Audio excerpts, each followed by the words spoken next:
बातमी सांगलीची आखाती देशातील युद्धामुळे सांगली जिल्ह्यातून द्राक्ष निर्यात ठप्प आहे। यामुळे द्राक्षांची कोल्ड स्टोरेज फुल झाली आहेत।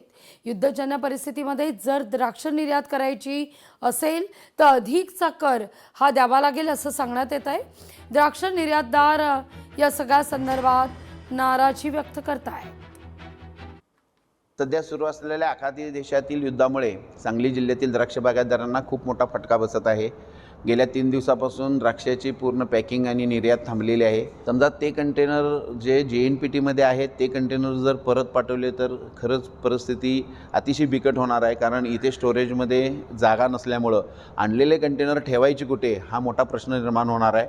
एक तर ते तुमच्या डोमेस्टिक मार्केटमध्येच विकावे लागतील आणि डोमेस्टिक मार्केटमध्ये इतक्या हायर क्वालिटीचं पॅकिंग हे नुकसान देऊ शकतं। आखाती देशामध्ये एक्सपोर्ट बंद असल्यामुळे कोल्ड स्टोरेजला येणारा माल हा फुल्ल झालेला आहे आणि त्यामुळं आमचं 2 दिवसापासून आम्ही माल घ्यायचा बंद केलं आहे।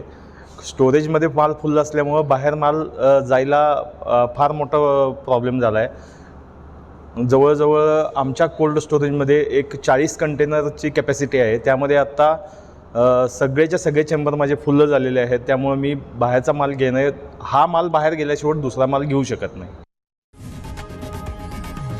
लोकशाही मराठी ऐका, पहा, जागरूक रहा।